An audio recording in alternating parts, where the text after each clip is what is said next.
While everyone's paying attention to the current thing, the ECB is turning your money into a surveillance apparatus. Welcome back, everyone. While everybody is talking about the current thing, Bitcoin Meme Hub hits the nail on the head. In less than a week, it's going to be decided if Europe will launch a CBDC, and nobody is talking about it. That's right. That's right. Very few people are talking about it. Let's dive into this video here that is from the Watcher Guru account. It's an interview with the president of the European Central Bank and convicted felon, Christine Lagarde. Let's dive into it. We're not going to play the whole clip, but we're just going to play a portion of it. As you guys know, the link to this tweet is going to be in the show notes, so you guys can watch the whole 3 minutes and 27 seconds of Christine desperately trying to convince people that they need to be living with surveillance money and that they need to be protected from essentially their own financial institutions that launder all of the money worldwide. But it's okay. It's okay. It's really, it's individuals. It's little individuals that are causing all of these problems. Here we go. Well, I have a question about, I'm also a good user of electronic money. So my question, you're introducing the electronic euro, as I know. Yeah. So yeah. How can switching to an electronic currency help? Well, two things. Number one, it will be decided in October. So we are preparing the ground. We want to be ready.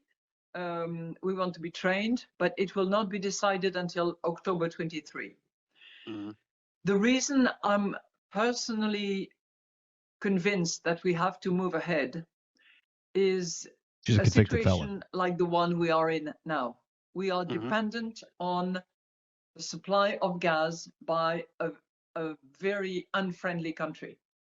I want you guys to think about this for a second, okay? I want you to think of the mental gymnastics that goes into pretending that you need a central bank digital currency to fight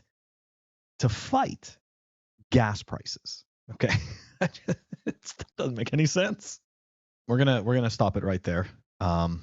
Because, yeah, Christine is projecting, right? Christine is doing her job, right? She's the president of the ECB, right? So obviously, their goal is to maintain power, maintain control, and keep their moat. Okay.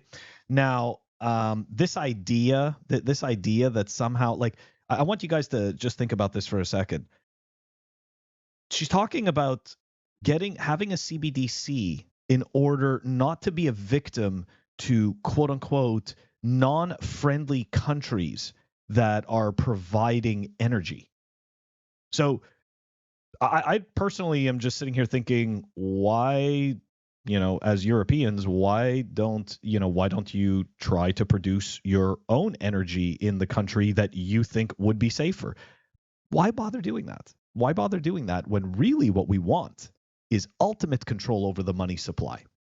That's really all they want. So she's just throwing out whatever she can, right? Terrorism, unfriendly countries, don't want a private corporation to issue the money. Spoiler alert, it's a private corporation that issues the money now.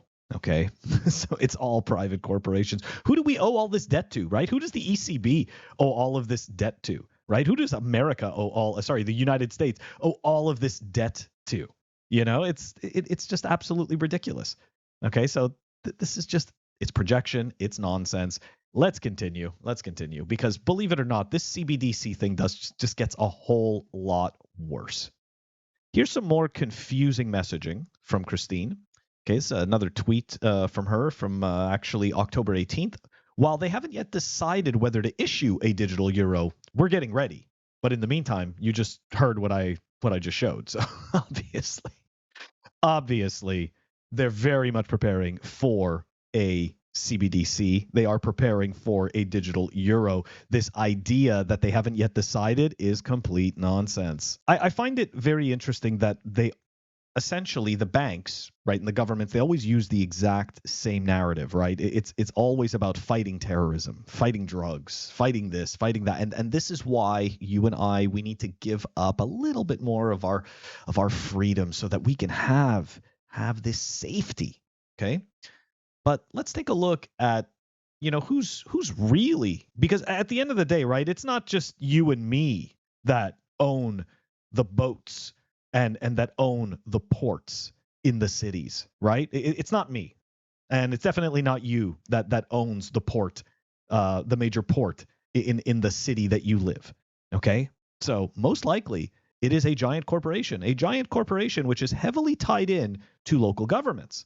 So who's really bringing in the drugs to the country, and who is really laundering billions of dollars? Because don't get me wrong, my bank account, I'll get flagged if I try to launder billions of dollars. But you know who won't get flagged? The actual banks. The actual banks won't get flagged until there needs to be an example made of somebody in order to keep the peace, right? Because we we need to make sure that everybody stays in line. So as long as the mainstream narrative can point to somebody and say, hey, look, you see them, you see that business, they were doing bad things. We caught them and they paid the price. And they're all still doing business. We're going to dive into a little bit here of the major money launderers. So it was revealed that $2 trillion of questionable transactions were laundered through the largest, most prominent banks in the world. Oh my gosh, we're so surprised. The industry that has the rails to launder money was laundering the majority of the money. Could have fooled us. The funds flowed, according to the reports, to terrorists, kleptocrats, and drug kingpins, enriching the banks and their shareholders, of course, right? It's all revenue. It's all fees. HSBC, JP Morgan, Deutsche Bank, Standard Chartered, and Bank of New York Mellon were all named in the reporting. A number of other banks was referred to in this piece as well. And this is great, right? Because these are Euro banks, including Societe Generale, State Street, Commerzbank AG, and China Investment Corporation, which is not a Euro bank. But strange. It's so strange because I thought that if we give these institutions more power, then we can help control everything, especially with the CBDC. And never forget, guys, not only is a central bank digital currency going to stop crime, okay? It's also going to help save the stability of the financial system. So here we go. This is an article out of the ECB. Let's see. For the digital euro to play its role, we need to carefully evaluate its potential impact on monetary policy, financial stability, and the provision of services by financial intermediaries. A digital euro would, of course, be issued by the central bank, and unlike potential dominant private actors in tomorrow's digital payments market, such as big techs, the central bank would pay close attention to financial stability considerations and preserving a diverse, vibrant ecosystem. So, guys, this is the best part, right? So, a business cannot do these things, but if you put all of your faith into the government is going to maintain a vibrant ecosystem. It's going to preserve the deep diversity of the economy. I mean, don't get me wrong, but like that just sounds like a total load of crap. They're saying essentially they are saying anything they possibly can to get you to buy into the idea that a money that they can control and that they can devalue or that they can censor at any moment is somehow going to make everybody a whole lot safer and is somehow going to preserve the financial stability of the system. So here's some of the here's how they're going to preserve some of that financial stability. Let's dive into it. One such tool entails quantitative limits on individuals' holdings. What? Another involves discouraging its use as a form of investment by applying de-incentivizing remuneration above a certain threshold, with larger holdings subject to less attractive rates. So I want you guys to think about this. Okay? Because essentially, not enough of us believe that our money should constantly be worth less so that we constantly have to pay into the state even more. And somehow the mental gymnastics that are being done here, okay? So you shouldn't be able to store your value in money, okay? So I want you guys to really think about this.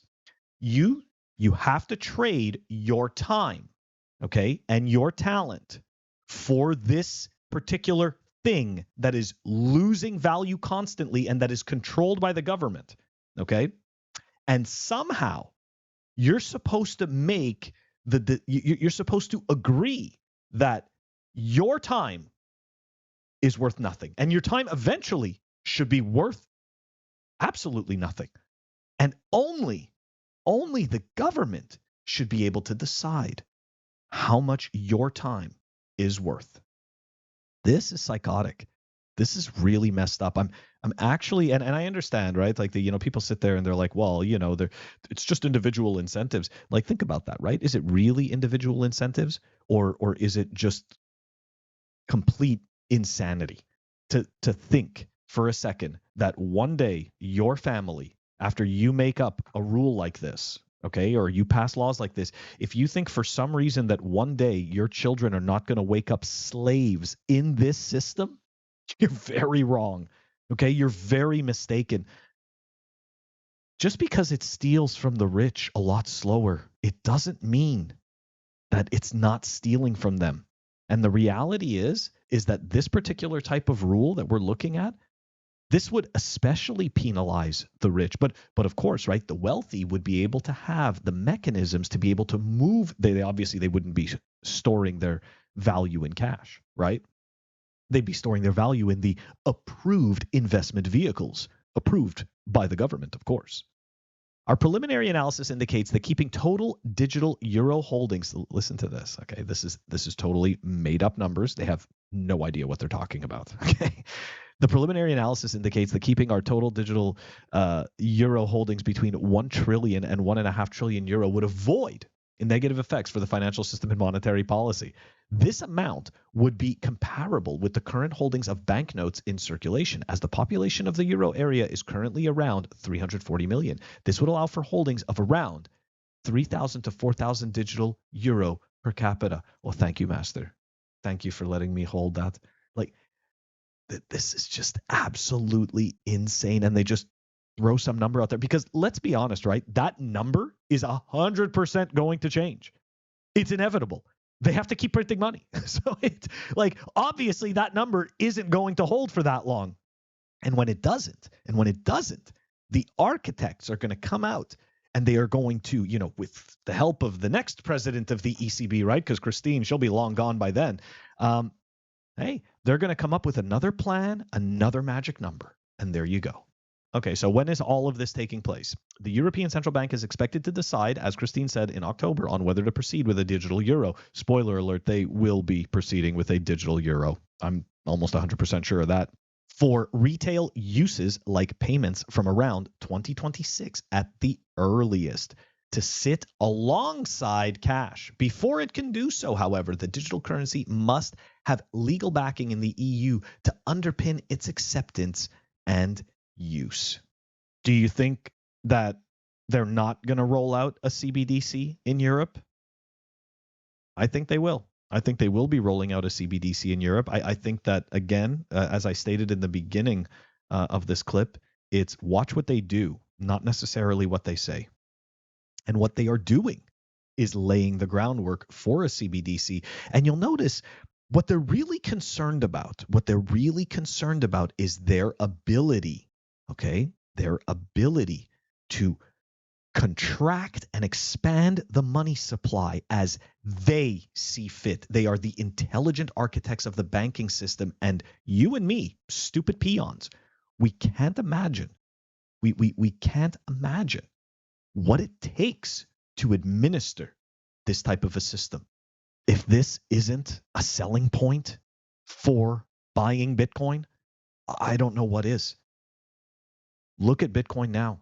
The government can't control it. You can send Bitcoin to anyone in the world at any time. You don't need to depend on any third party. You don't need to go through some central arbiter that decides whether you are allowed to send it, whether you're not, if you have too much Bitcoin or if you don't have enough Bitcoin. None of that, okay? And that's why the European Central Bank, among others, needs to paint a very rosy picture of a CBDC future, a rosy future where you and I, okay, we are free to spend our money on anything we want as long as it falls within their approved guidelines. Guys, opt out. It's time for Bitcoin. Anyways, let me know what you think. Put it in the comments. Don't forget to like and subscribe, and I will catch you guys all tomorrow.